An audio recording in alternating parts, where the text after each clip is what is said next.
मैं एक कॉलेज की छात्रा थी। इंटरनेट पर लेख पढ़ती और फिल्मों के माध्यम से जीवन के विभिन्न पहलुओं को समझने की कोशिश करती थी।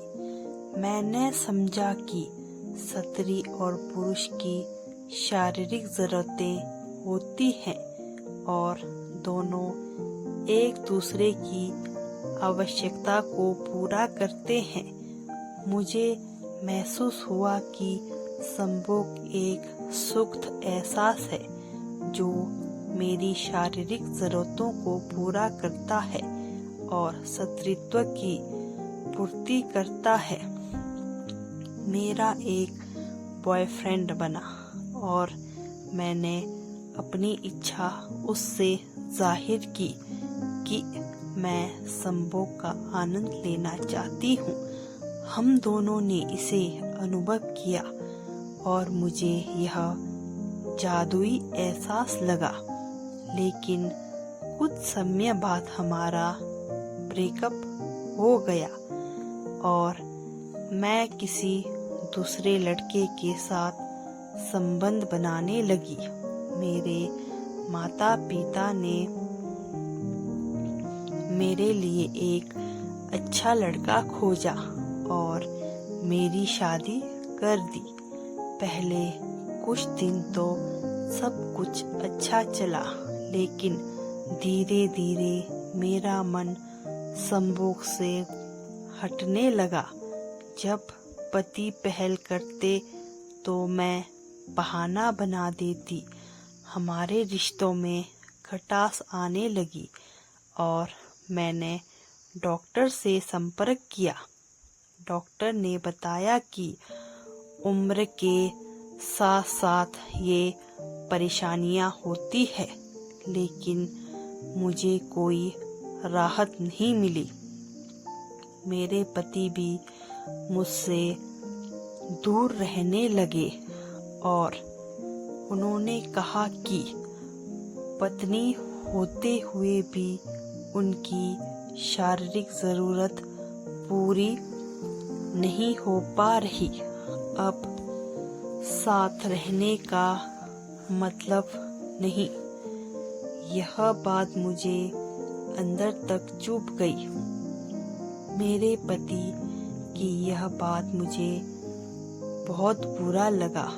मैंने कहा, मुझे कुछ समय दे दो। और मैं एक दिन बनारस के आश्रम में चली गई। वहाँ मुझे एक बाबा मिले और मैंने बाबा से अपनी सारी समस्याएं बाबा को बता दी।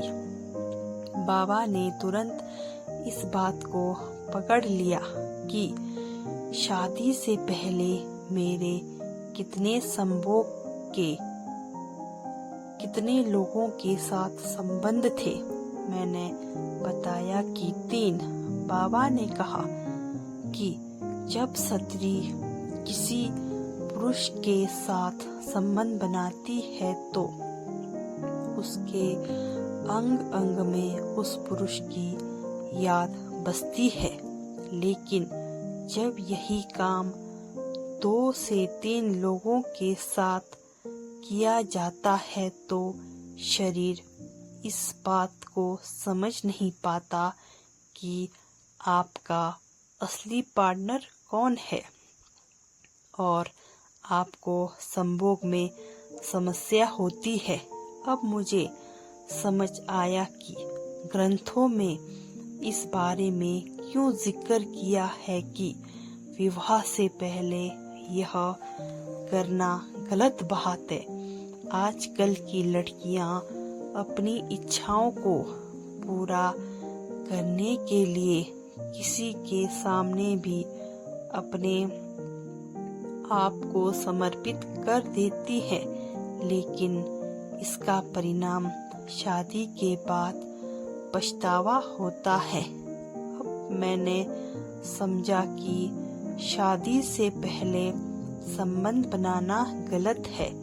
यह आज मज़ा दे सकता है, लेकिन शादी के बाद सिर्फ पछताना पड़ेगा और यही सोचने पर मजबूर करेगा कि क्यों आखिर मैंने ऐसा किया।